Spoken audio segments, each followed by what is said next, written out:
पहला चैप्टर और दूसरा चैप्टर हमारा हो चुका है। पहला चैप्टर यूरोपीय कंपनियों का आगमन और दूसरा था मुग़ल साम्राज्य का जो है पतन कैसे होता है, इन चीज़ों को। एक्चुअल में हम कर क्या रहे हैं, पूरे आधुनिक भारत का जितने भी चैप्टर्स पढ़ेंगे उसमें हम ये देखेंगे कि हम अंग्रेज़ों के इर्द गिर्द घूम रहे हैं। यानी जब आप यूरोपियों का आगमन देखें तो यूरोपीय कंपनियों के आगमन चैप्टर में हमने ये देखा कि सारी कंपनियां, चाहे वो पुर्तगीज थी, वो कैसे आईं और उनका कैसे समापन हुआ, फाइनली गोवा, दमन और द्वीप में कैसे आके सिमट के रह गईं। फिर हम देखें डचों के बारे में, डेनिस के बारे में, फ्रेंच के बारे में। सिर्फ एक कंपनी वहाँ पे हमने जो है बचा के रखा और वो है हमारा अंग्रेजी ईस्ट इंडिया कंपनी, जो आगे चलेगी और उसी के बारे में हमें पढ़ना रहेगा। यानी कि पहली बार पहले चैप्टर में हमें ये दिखाया कि जो यूरोपीय प्रतिद्वंदी थे उससे अंग्रेजी ईस्ट इंडिया कंपनी कैसे ओवरकम हुई, उनसे कैसे, उन सभी को इसने कैसे पराजित किया। दूसरे में हम देख रहे हैं कि जब वो भारत में आई तब भारतीय राज्य में, भारतीय पूरे क्षेत्र में कौन कौन से शासक थे, कौन कौन से साम्राज्य थे जो बड़े थे। तो एक मराठा और दूसरा था आपका मुग़ल साम्राज्य। तो मुग़लों का हमने देख लिया, ठीक है। यानी देखा जाए तो तीन भागों में बांटेंगे, मराठा, मुग़ल और जो है नवीन राज्य, ठीक है। तो नवीन राज्य जो है, छोटे छोटे राज्य अलग उत्थान करके आएंगे अलग अलग प्रांतों में, और मराठा एक बड़ा जो है साम्राज्य की तरह आएगा। तो मराठा को एक अलग चैप्टर में दिया हुआ है, मुग़ल साम्राज्य को एक अलग चैप्टर में दिया हुआ है, और बाकी जितने भी छोटे मोटे राज्य जो थे उन सभी को एक चैप्टर में इंक्लूड कर दिया है, चैप्टर 3 में। और फिर इसके बाद ये 4 चैप्टर कंप्लीट करने के बाद हमारे पास सिर्फ और सिर्फ एक ही के बारे में पढ़ने के लिए बच जाएगा, और वो है ब्रिटिश राज के बारे में, ठीक है। तो स्टार्ट करते हैं हम नवीन राज्यों का उत्थान, ठीक है। सबसे पहले हम देखेंगे दक्कन के निज़ाम। हैदराबाद राज्य की नींव मोहम्मद शाह के शासनकाल में, मोहम्मद शाह रंगीला, ठीक है, मोहम्मद शाह के शासनकाल में चिनकलिज खां कह लीजिए, या फिर निज़ामुल मुल्क कह लीजिए, या फिर आसफ जाह कह लीजिए, आसफ जाह, ठीक है। ये तीनों नाम इसी के हैं, चिनकलिज खां, आसफ जाह या निज़ामुल मुल्क। इसी ने जो है हैदराबाद राज्य की नींव रखी। जुल्फ़िकार खां पहला व्यक्ति था जिसने पहली बार दक्कन में स्वतंत्र राज्य का स्वप्न देखा था। ये वही जुल्फ़िकार खां है जो जहादार शाह को गद्दी में बैठाया था। 1720 ईस्वी में चिनकलिज खां को दक्षिण का सूबेदार नियुक्त किया गया। कब? 1720 ईस्वी में। और 1722 ईस्वी में उसे दिल्ली वापस बुला लिया गया तथा वजीर के पद पर नियुक्त किया गया, यानी 1722 में इसे वजीर बनाया गया। दरबार में देखा कि ये दरबार का जो माहौल है, ठीक है, वो काफ़ी षड्यंत्रात्मक है, यानी षड्यंत्र हो रहे हैं। एक गुट दूसरे गुट के प्रति जो है षड्यंत्रात्मक जो है वातावरण पूरा जो है छाया हुआ है दरबार में। तो ये इससे क्षुब्ध होकर दक्कन जाने का विचार कर लिया। और 1723 ईस्वी में, 1723 के अंत में, यानी कि लास्ट महीने मान लीजिए, अंत में शिकार अभियान के बहाने उसने दक्कन की ओर प्रस्थान किया। इस समय दक्षिण भारत का सूबेदार मुबरिज खां था। मोहम्मद शाह ने मुबरिज खां को आदेश दिया कि वह निज़ाम को जीवित अथवा मृत उपस्थित करे। 1724 ईस्वी में युद्ध होता है, सुकरखेड़ा का युद्ध, ठीक है। और जाहिर सी बात है सुकरखेड़ा का युद्ध इन्हीं दोनों के बीच में होगा। एक होगा मुबरिज खां और दूसरी तरफ जो होंगे वो जो दिल्ली के वजीर निज़ामुल मुल्क होंगे, जो शिकार के बहाने चले आए हैं। तो ये चिनकलिज खां ने यहाँ पे मुबरिज खां को मार डाला और दक्कन का स्वामी बन बैठा, यानी जिसके भरोसे मोहम्मद शाह सोच रहे थे कि चिनकलिज खां को या तो दंडित कर दिया जाएगा या मार दिया जाएगा या फिर जीवित पकड़ के दिल्ली दरबार में लेके आया जाएगा। जिसके भरोसे थे, यानी जिस मुबरिज खां के भरोसे थे, वो मुबरिज खां ही जो है यहाँ पे मुबारिज खां ही मार दिया जाता है। और मुबारिज खां की कहानी यहाँ पे ख़त्म होती है और चिनकलिज खां यहाँ पे एकमात्र स्वामी बन बैठा है। मजबूर होकर मोहम्मद शाह ने चिनकलिज खां को दक्कन का वायसराय नियुक्त कर दिया और उसे आसफ जाह की उपाधि भी दे दी। लो जी, ये तीसरा नाम इसका है। पहला चिनकलिज खां, दूसरा निज़ामुल मुल्क और तीसरा जो है आसफ जाह। चिनकलिज खां ने 1725 ईस्वी में हैदराबाद को अपनी राजधानी बनाई। यानी इस पूरे पैराग्राफ में इंपॉर्टेंट था एक सुकरखेड़ा का युद्ध जो 1724 ईस्वी में हुआ था। अब देखते हैं रुहेलखंड तथा बंगस पठान।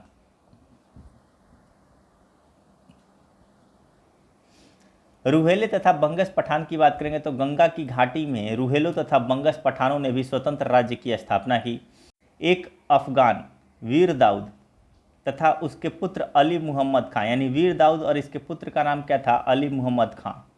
अली मुहम्मद खान ने बरेली में एक छोटी सी जागीर का विस्तार कर रुहेलखंड में एक स्वतंत्र राज्य स्थापित कर लिया, जो उत्तर में कुमायूं से लेकर दक्षिण में गंगा नदी तक फैला हुआ था। यानी कि कुमाऊं से लेकर गंगा नदी तक, दक्षिणी क्षेत्र जो था गंगा नदी तक। इससे कुछ दूर पूर्व में मुहम्मद खां बंगस ने, जो एक अन्य अफगान वीर था, फर्रुखाबाद की जागीर को एक स्वतंत्र, फर्रुखाबाद ध्यान रखिएगा, फर्रुखाबाद की जागीर को एक स्वतंत्र राज्य बना लिया। बाद में इसे बुंदेलखंड तथा इलाहाबाद के प्रदेशों पर बाद में इसने क्या किया, बुंदेलखंड तथा इलाहाबाद के कुछ प्रदेशों पे भी अपना जो है प्रभुत्व जमा लिया। ये वही अली मुहम्मद खां और मुहम्मद खां बंगस हैं जो अफगानी, ठीक है, जो अफगानी गुट के नेतृत्व कर रहे थे। जैसा कि 4 गुट ऑलरेडी बताया जा चुका है, पहला चैप्टर, दूसरा चैप्टर में इस चीज़ को एक्सप्लेन किया था मैंने। तुरानी गुट, ईरानी गुट, अफगानी गुट और हिंदुस्तानी गुट। तो ये अफगानी गुट में दोनों थे अली मुहम्मद खां और मुहम्मद खां बंगस, यानी मुहम्मद खां कॉमन है, बाद में लगा दीजिएगा बंगस, तो ये हो जाएगा आपका बुंदेलखंड वाला क्षेत्र का, यानी कि फर्रुखाबाद की जागीर को बना देगा स्वतंत्र राज्य। बाद में बुंदेलखंड और इलाहाबाद इसमें आ जाएगा, बंगस से बुंदेलखंड लिंक कर लीजिएगा। और पहला है आपका अली मुहम्मद खां, तो अली मुहम्मद खां का जो हो जाएगा ये रुहेलखंड हो जाएंगे, ठीक है। अब बात करते हैं यहाँ पे राजपूतों का। राजपूत औरंगजेब की नीतियों से अप्रसन्न थे। 18वीं शताब्दी में मुगल साम्राज्य की दुर्बलता से लाभ उठाकर उन्होंने अपनी स्वाधीनता घोषित कर दी।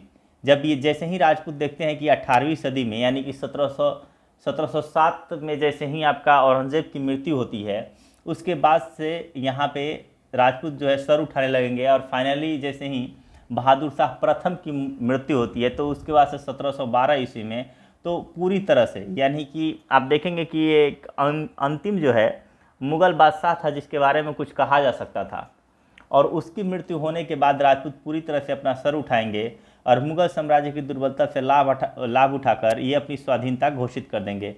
बहादुर शाह ने 1708 ईस्वी में जोधपुर पर आक्रमण किया। अजीत सिंह ने अधीनता तो स्वीकार कर ली, परंतु शीघ्र ही उसने जयसिंह द्वितीय और दुर्गादास राठौर के साथ मिलकर मुगलों के विरुद्ध एक गठजोड़ बना लिया। 1714 ईस्वी में मुगल सेनापति हुसैन अली ने जोधपुर पर आक्रमण किया। अजीत सिंह को अपनी पुत्री का विवाह मुगल सम्राट फर्रुख सियर से करना पड़ा। आप देखेंगे ये जो 1714 की बात कर रहा है, इस समय फर्रुख सियर यहाँ पे शासन करना स्टार्ट कर दिया है। सैयद बंधुओं का काल आ गया है। 1713 से लेके और 19 तक जो है फर्रुख सियर यहाँ का बादशाह रहेगा, मुग़ल बादशाह रहेंगे।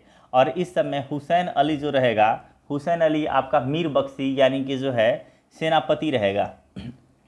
तो मुग़ल सेनापति हुसैन अली जोधपुर पर आक्रमण करता है और वहाँ पे अजीत सिंह को अपनी पुत्री का विवाह मुग़ल सम्राट फर्रुख सियर से करना पड़ जाता है। सैयद बंधु ने अजीत सिंह को अपनी ओर से मिलाने के लिए उसे अजमेर तथा गुजरात की सूबेदारी प्रदान की, क्योंकि जो आपके अजीत सिंह थे ये गुजरात की सूबेदारी की ऑलरेडी डिमांड कर रहे थे। आप देखेंगे दूसरे चैप्टर की जितनी चीज़ें हैं, पहले चैप्टर का जो भी है, वो सारा कंटेंट, बुक का मतलब क्या है, एक ही चीज़ 2 बार 3 बार रिपीट होगा। और मैं भी 2-3 बार और अच्छे से समझा इसलिए रहा हूँ ताकि आप एक बार पढ़ें, ठीक है, तो आपको क्लियरिटी के साथ समझ में आ जाए। बाकी रटने का जो कुछ टर्म्स तो रटना ही है, उसके लिए लूसेंट का सहारा सबसे बेहतर है। लूसेंट में कंटेंट इकट्ठा दिया हुआ है, बाकी एक आध अगर एलिमिनेशन के लिए आ जाए, ऑप्शन में आ जाएगा, तो इतनी सारी चीज़ें जो हम पढ़ के जाएंगे, बुक पढ़ के जाएंगे, तो एलिमिनेट हम इजीली कर पाते हैं, ठीक है। तो वही चीज़ें सेकंड चैप्टर का फिर से रिपीट हो रहा है कि जो अजीत सिंह थे ये मेरवाड़ जो है जोधपुर के तो शासक थे ही, साथ में ये चाहते थे कि गुजरात की भी सूबेदारी इनको मिल जाए। और फाइनली सैयद बंधु इनको गुजरात की सूबेदारी प्रदान करते हैं, जिस पद पर वह 1721 तक बना रहा।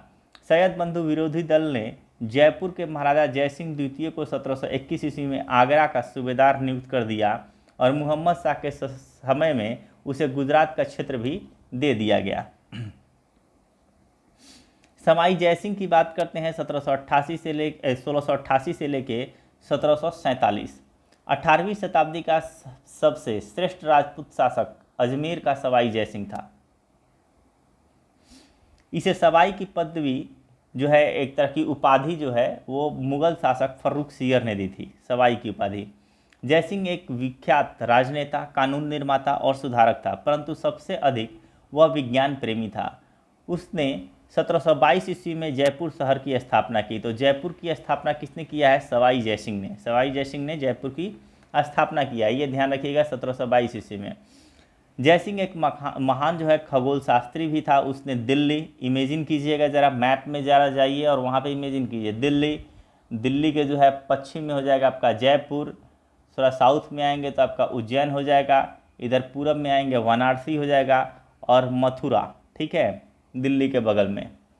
तो दिल्ली के बगल में आपका मथुरा और जयपुर हो गया, ठीक है। उज्जैन आपका जो है दक्षिण में आ जाएगा और पूरब में वाराणसी, याद रखिएगा। में बिल्कुल सही और आधुनिक उपकरणों से सुसज्जित पर्यवेक्षण शालाएँ बनाई। ये भी किसने किया है? सवाई जयसिंह ने। उसने सारणियों का एक सेट तैयार किया जिससे लोगों को खगोल शास्त्र संबंधी पर्यवेक्षण करने में सहायता मिले। इसका नाम जिज मुहम्मद शाही था। इसका नाम जो है वो जिज मुहम्मद शाही था।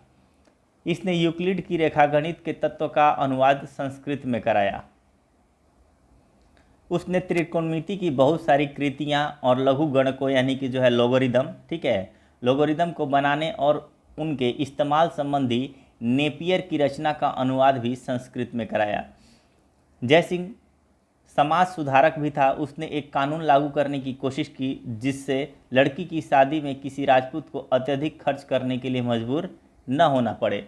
तो यहाँ पे जयसिंह की बात आएगा तो 3-4 बातें हम याद रखेंगे कि एक सवाई की उपाधि इसे किसने दिया था? फर्रुख सियर ने। दूसरा, जयपुर शहर की स्थापना 1722 ईस्वी में सवाई जयसिंह ने ही कराया था। और ये जो है दिल्ली, जयपुर, उज्जैन, वाराणसी और मथुरा में जो है पर्यवेक्षण शालाएँ किसने बनाया था? तो ये जयसिंह ने ही बनाया था। जिज मुहम्मद शाही का संबंध किससे है? तो ये भी जो है आपका सवाई जयसिंह से ही है। इतना याद रहेगा तो बस काम चल जाएगा। आगे चलते हैं, जाट की बात करते हैं। जाट दिल्ली, मथुरा और आगरा के समीपवर्ती क्षेत्रों में कृषि कार्य करने वाले मूलतः जमींदार थे। इन्होंने औरंगजेब की नीतियों के विरुद्ध विद्रोह कर दिया था। सर्वप्रथम विद्रोह तिलुपत के जमींदार गोकुल ने 1669 ईस्वी में किया था तथा 1686 ईस्वी, ठीक है, 1669 ईस्वी में गोकुल ने जो है एक तरह से विद्रोह किया था। और 1686 ईस्वी में राजा राम एवं रामचेरा ने विद्रोह किया था। मनुची ने लिखा है कि राजा राम ने सिकंदरिया स्थित अकबर के मकबरे में घुसकर उसे जला डाला, ठीक है। उसके बाद जाटों का नेतृत्व चूड़ामन के हाथों में आ गया। यानी हम अभी जाट पढ़ रहे हैं और इसकी स्टार्टिंग में बस हम ये देखेंगे यहाँ इस पैराग्राफ में इम्पोर्टेंट क्या है। तो इनका क्षेत्र ध्यान रखिए, दिल्ली, मथुरा और आगरा, पहली चीज़। दूसरी चीज़ क्या है कि राजा राम ने सिकंदरिया में स्थित जो अकबर के मकबरे को जलाने का काम किसने किया था? तो राजा राम ने किया था। ये दो चीज़ ज़्यादा इंपॉर्टेंट है। अब देखते हैं चूड़ामन। 1690 ईस्वी से लेके 1721 ईस्वी तक इसने शासन किया। चूड़ामन ने 1700 ईस्वी में भरतपुर राज्य की नींव डाली। यानी भरतपुर राज्य की नींव किसने डाली है? तो चूड़ामन ने डाली है। उसने थीम नामक स्थान पर एक सुदृढ़ दुर्ग बनाया तथा मुगलों की शक्ति को चुनौती दी। 1721 ईस्वी में आगरा के सूबेदार जयसिंह द्वितीय, आगरा का सूबेदार कौन है? जाहिर सी बात है, हम पहले ही पढ़ चुके हैं अभी, जयसिंह द्वितीय के अधीन मुगल सेना ने इसके विरुद्ध अभियान किया तथा दुर्ग जीत लिया। चूड़ामन ने आत्महत्या कर ली क्योंकि जयसिंह जाहिर सी बात है कि प्रभावशाली राजपूत शासक था और इसके अधीन मुगल सेना ने इसके विरुद्ध यानी कि चूड़ामन के विरुद्ध जो है अभियान किया और दुर्ग जो है जीत लिया जाता है। चूड़ामन इस वजह से जो है आत्महत्या कर लेता है। चूड़ामन के बाद उसके भतीजे बदन सिंह ने जाटों का नेतृत्व संभाल लिया। यानी देखेंगे इससे एक इम्पॉर्टेंट है कि भरतपुर राज्य की जो है नींव किसने डाली है? तो चूड़ामन ने डाली है 1700 ईस्वी में। और 1721 में जयसिंह द्वितीय यानी कि जो आगरा का सूबेदार है, इसकी वजह से चूड़ामन ने हत्या कर लेता है 1721 ईस्वी में, आत्महत्या कर लेता है। बदन सिंह की बात करते हैं। बदन सिंह ने अपनी सेना, ध्यान रखिएगा इसका शासनकाल 21 से लेकर 1756 तक है, लंबा शासनकाल है। इसी में नादिर शाह आ जाएंगे, अहमद शाह अब्दाली भी आ जाएंगे। बदन सिंह ने अपनी सेना शक्तिशाली बनाई तथा कुम्बेर, वेद तथा भरतपुर में 4 दुर्ग बनाए, यानी 4 जगहों पर दुर्ग बनाया है। नादिर शाह के आक्रमण के पश्चात हुई अव्यवस्था से लाभ उठाकर उसने आगरा और मथुरा पर अधिकार जमा लिया। अहमद शाह अब्दाली ने बदन सिंह को राजा की उपाधि दी, यानी अहमद शाह अब्दाली, यानी एक तो नादिर शाह जो आक्रमण किया था उससे इसको फ़ायदा मिला आगरा और मथुरा के रूप में, अहमद शाह अब्दाली ने इसको राजा मान ही लिया, यानी कि दो जो आक्रांता बाहरी आक्रांता थे इन दोनों से इसे फ़ायदा हुआ, जिसमें महेंद्र शब्द जोड़ दिया गया। बदन सिंह ने बाद में, यानी कि जो आपका उपाधि मिला, राजा की उपाधि दी गई जिसमें महेंद्र शब्द भी जोड़ दिया गया, यानी महेंद्र बदन सिंह, इस टाइप का नाम। बदन सिंह के बाद जाटों का नेतृत्व जो है सूरजमल ने संभाला, यानी सबसे पहले हमने देखा चूड़ामन, चूड़ामन के बाद जो है आपका बदन सिंह, बदन सिंह के बाद अब हम देख रहे हैं सूरजमल 1756 से लेकर 1763। 1756 में सूरजमल इस राज्य का उत्तराधिकारी हुआ। इसने जाटों को, इससे जाटों का अफलातून यानी प्लेटो, ठीक है, प्लेटो, जाटों का प्लेटो किसे कहा जाता है, तो प्लूटो जो है आपका, प्लेटो जो है आपका सूरजमल को कहा जाता है। पानीपत का तृतीय युद्ध में जाट सूरजमल के नेतृत्व में मराठों को सहयोग देने के लिए राजी हो गए, यानी जो तीसरा युद्ध पानीपत का हो रहा था इसमें जाट सूरजमल जो है, सूरजमल के नेतृत्व में मराठों को सहयोग देने के लिए राजी हो गए। शुरू में ये इन्होंने किसको सहयोग देने की बात की कि हम मराठों को जो है सहयोग देंगे, ऐसा सूरजमल ने कहा, परंतु सदाशिव राव भाव से मतभेद हो जाने के कारण उन्होंने अपने आप को पानीपत के तृतीय युद्ध से अलग कर डाला। सदाशिव राव भाव का जो है इससे जो मराठों के साथ आए थे, मराठों के एक तरह से जो है नेतृत्व कर रहे थे, उनके साथ जो है सूरजमल का मतभेद हो जाता है और फाइनली सूरजमल जो है मराठों का साथ नहीं देते हैं और 1763 ईस्वी में सूरजमल की मृत्यु के बाद जाट राज्य का पतन प्रारंभ हो जाता है और जवाहर सिंह आते हैं 64 से लेकर 68, यानी मेन 3 ही थे, चूड़ामन, बदन सिंह और सूरजमल। जवाहर सिंह की बात करेंगे तो इसकी मृत्यु के बाद क्रमशः रतन सिंह, केसरी सिंह, रंजीत सिंह, रणधीर सिंह शासक हुए। 1805 ईस्वी में रणधीर सिंह ने, ये राष्ट्र नाम याद रखिएगा, रणधीर सिंह ने अंग्रेजों की अधीनता स्वीकार कर ली 1805 ईस्वी में। कहानी खत्म इनकी जाटों का। अब सिख की बात करते हैं। सिख धर्म की नींव जो है गुरु नानक ने डाली थी। वस्तुतः सिखों का इतिहास सिख गुरुओं के इतिहास से प्रारंभ होता है। कुल 10 सिख गुरु हुए जिनके इतिहास निम्नलिखित हैं। अब 10 को देखेंगे कि कैसे कैसे क्या क्या हुआ है। गुरु नानक 1469 ईस्वी से लेकर 1539 ईस्वी तक इनका शासनकाल रहा, जन्म से लेकर मृत्यु तक। जन्म हुआ है तलवंडी में, मृत्यु करतारपुर डेरा बाबा, ठीक है, जिसको डेरा बाबा के नाम से जानते हैं, ये करतारपुर में है। पिता का नाम कालू जी, माता का नाम तृप्ता, पत्नी का नाम सुलक्षणी, जाति जो था खत्री था, उपाधि हजरत रब्बुल मजीज, ये उपाधि इनको मिला था। उपाधि कौन सा मिला था? हजरत रब्बुल मजीज का उपाधि इन्हें मिला था।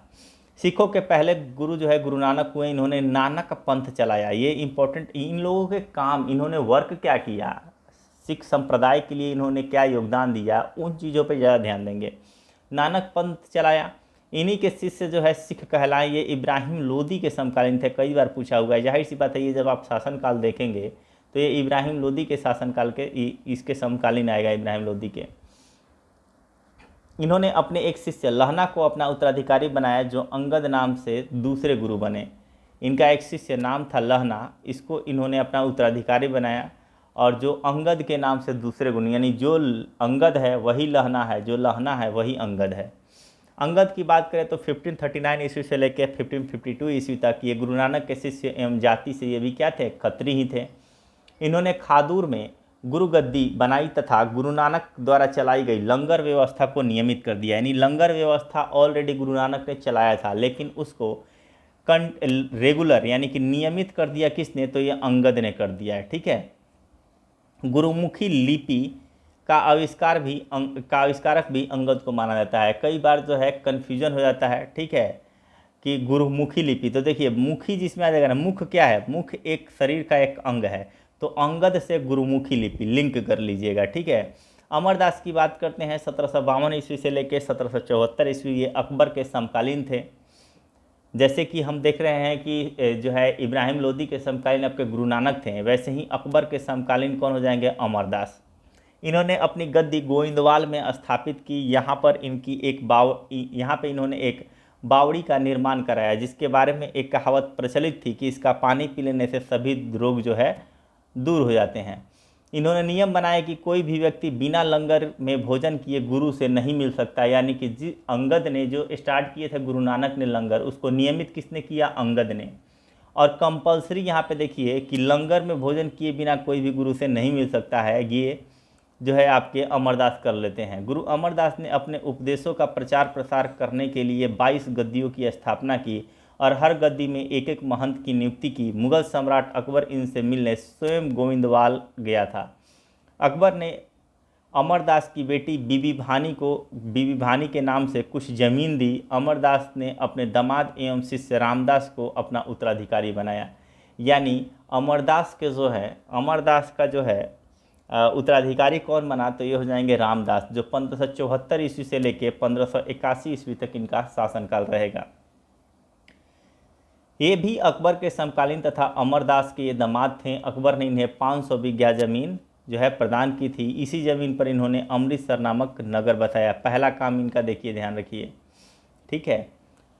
इससे पहले इस नगर का नाम जो है रामदासपुर था।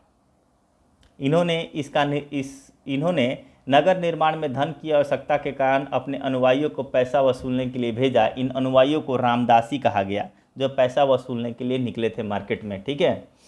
रामदास ने अपने तीसरे पुत्र अर्जुन को उत्तराधिकारी नियुक्त करके गुरु का पद पैतृक कर दिया। यानी कि यहाँ से रामदास के बाद से ये क्या हो जाएगा? ये जो है एक तरह से जो है नियोपोटिज्म आ जाएगा, यानी कि जो है अपने रिश्तेदारों को, यानी कि एक तरह से जो है पैतृक बना दिया, ठीक है। यहाँ पे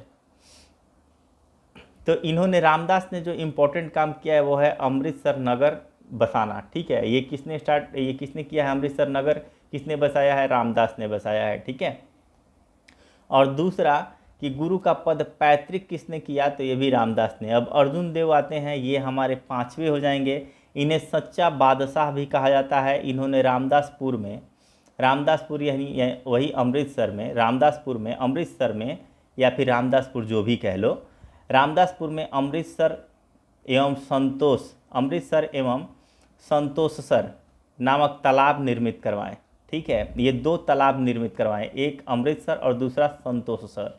एक का पानी अमृतसर मतलब सरोवर से सर ले लिया गया है, यानी वो अमृत समान था। एक को पी लेने से संतोष मिलता था, एक को पी लेने से क्या हो जाएगा? अमृत पान हो जाएगा, ठीक है। तो अमृतसर और संतोषसर। अमृतसर तालाब के मध्य 1589 ईस्वी में हरमिंदर साहब का निर्माण करवाया। यानी अमृतसर का निर्माण तो कराया गया था रामदास के द्वारा, ठीक है, गुरु रामदास के द्वारा। अब वहाँ पे हरमंदिर साहब का निर्माण किसने कराया है? तो ये अर्जुन देव के द्वारा कराया गया है। इसकी आधारशिला कादरी संप्रदाय के प्रसिद्ध संत मियाँ मीर द्वारा रखी गई। यानी कि जो है आधारशिला यानी कि नींव जो है ये कादरी संप्रदाय के प्रसिद्ध संत मियाँ मीर के द्वारा जो है इसकी नींव रखी गई। अर्जुन देव ने तरन तारण तथा करतारपुर नामक नगर का निर्माण कराया। यानी कि एक तरन तारण और दूसरा करतारपुर। 1595 ईस्वी में ब्यास नदी के तट पर गोविंदपुर नामक नगर बसाया। इन्होंने नगर के निर्माण के लिए अपने अनुयायियों को पैसा वसूलने के लिए भेजा, जो मनसद और मेउरा कहे जाते थे। रामदास जो भेजे थे वो रामदासी कहलाएं। जो रामदास के शिष्य जो पैसे लेने के लिए मार्केट में निकले वो रामदासी कहलाएं। अर्जुन देव जो भेजे, इनके जो पैसे वसूलने के लिए जो इन्होंने अनुयायियों को भेजा वे मनसद और मेउरा कहे जाते थे। मनसद और मेउरा। इन्होंने अनिवार्य आध्यात्मिक कर लेना शुरू कर दिया। यानी कि उन्होंने तो बोला, रामदास के युग में क्या था कि देना है तो दो, नहीं देना है तो ठीक है। इन्होंने बोला कि देना अनिवार्य है, आध्यात्मिक टैक्स लगेगा ही लगेगा। अपने शिष्यों से कहा कि अपनी आय का 1/10 भाग गुरु को अर्पित करें। 1604 ईस्वी में इन्होंने आदि ग्रंथ की रचना की। इसी में जो है कन्फ्यूजन हो जाता है, आदि ग्रंथ और गुरुमुखी लिपि। तो गुरुमुखी लिपि, जहाँ मुख आ जाएगा तो मुख क्या है? शरीर का एक अंग है, तो वो अंगद करेंगे। और ये आदि ग्रंथ अर्जुन देव, अ से कंपेयर कर लेंगे, आदि ग्रंथ अर्जुन देव। खुसरो को समर्थन देने के कारण जहांगीर, खुसरो जो विद्रोही था, ठीक है, एक तरह से जो है सगे संबंधी जिस तरह विद्रोही हो जाते हैं, तो यही जहांगीर के जो है जहांगीर का ही पुत्र था खुसरो। और ये जब विद्रोह पे उतरा तो 1606 ईस्वी में इसको सपोर्ट किए थे जो है अर्जुन देव, खुसरो को सपोर्ट किए थे, जिस वजह से जहांगीर गुस्सा हो गया और 1606 ईस्वी में अर्जुन देव को जो है मृत्यु दंड दे दिया। हरगोविंद की बात करेंगे तो हरगोविंद जो है 1606 ईस्वी से लेकर 1645 ईस्वी, इन्होंने सिखों में सैनिक भावना पैदा की, सैनिक शिक्षा प्रारंभ की तथा स्वयं की रक्षा के लिए शस्त्र धारण करने की आज्ञा दी। जाहिर सी बात है कि इनके पिता को मृत्युदंड दिया गया है मुगलों के द्वारा, तो ये कुछ ना कुछ तो ऐसा करेंगे। जैसे कि बाबा रामदेव ने कहा था कि हम जाके एक सेना तैयार करेंगे, है कि नहीं, जब जो है दिल्ली में उनके साथ जो भी है जो उनको सैनिकों ने मारा था, यानी कि जो सिपाहियों के द्वारा जो जिस वजह से वो जो है भागे थे वहाँ से, तो उन्होंने बोला था कि हम सैनिक छावनी बनाएंगे, तो हालांकि नहीं बनाए अलग बात है। लेकिन यहाँ पे क्या है कि इन्होंने सिखों के वही चीज़ें आ जाती हैं, लोग गुस्से में ऐसी बातें कर देता है, लेकिन यहाँ पे तो स्पष्ट एक क्षेत्र था ही इनके पास। तो इन्होंने सिखों में सैनिक भावना पैदा की, सैनिक शिक्षा प्रारंभ की तथा स्वयं की रक्षा के लिए शस्त्र धारण करने की आज्ञा दी। इस तरह सिखों को लड़ाकू जाति के रूप में परिवर्तित करने का कार्य किया। इन्होंने अमृतसर नगर की किलेबंदी कराई तथा यहाँ 12 फीट ऊंचा अकाल तख्त का निर्माण कराया। तो अकाल तख्त का निर्माण किसने कराया? हरगोविंद ने। लड़ाकू जाति के रूप में परिवर्तित सिखों को किसने किया? हरगोविंद ने। ये सब चीज़ें इंपॉर्टेंट है, ठीक है। हरगोविंद ने अपने शिष्यों से धन के बदले घोड़े और शस्त्र प्राप्त किए। इन्होंने बोला कि मुझे धन नहीं चाहिए, मुझे घोड़े चाहिए क्योंकि युद्ध में ज़रूरत पड़ेगा, शस्त्र चाहिए क्योंकि युद्ध में ज़रूरत पड़ेगा। इन्होंने शिष्यों को मांसाहार की आज्ञा दी, क्योंकि मांस खाएंगे तो जाहिर सी बात है कि थोड़ा सा उनमें जो है सात्विक नहीं होंगे, ठीक है, आध्यात्मिक नहीं होंगे, थोड़े से हिंसक होंगे। तो हिंसक होना ज़रूरी है, इसलिए उन्होंने बोला कि मांसाहार होना ज़रूरी है। अपने पिता की जुर्माने की रकम न चुकाने के कारण जहांगीर ने इन्हें 2 वर्ष तक ग्वालियर के किले में कैद रखा।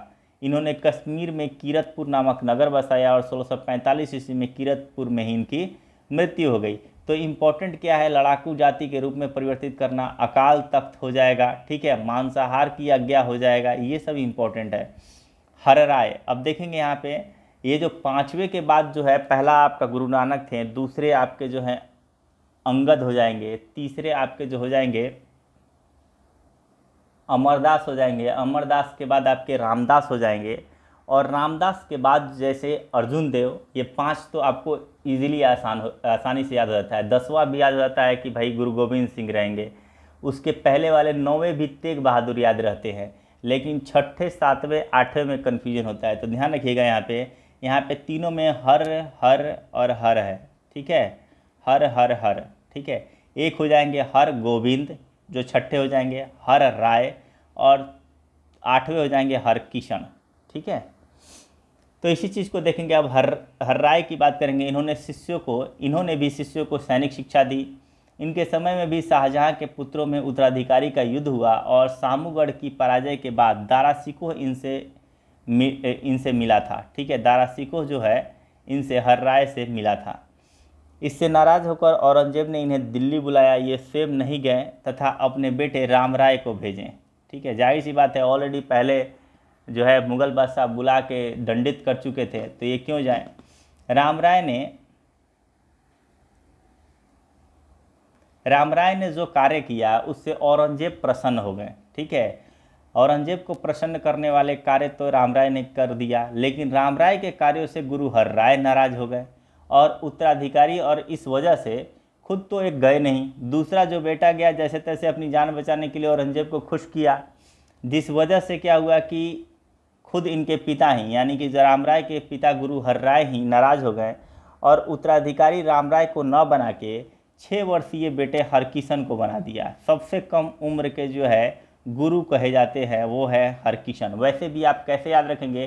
कृष्ण भगवान का बचपना सबसे अनोखा, तो आप याद रखेंगे कि सबसे कम उम्र के कृष्ण भगवान यानी कि हरकिशन, ठीक है। इनका अपने बड़े भाई राम राय से विवाद हो गया। राम राय ने देहरादून में एक अलग गद्दी स्थापित कर ली। ये जो राम राय गए थे, इन्होंने एक अपना अलग गद्दी स्थापित कर ली। कहाँ पे? तो देहरादून में। इनके अनुयायी राम राय के नाम से जाने जाते हैं। हरकिशन अपना उत्तराधिकारी तेग बहादुर को बनाया, ठीक है। हरकिशन अपना उत्तराधिकारी किसको बनाए? तो तेग बहादुर को बनाया।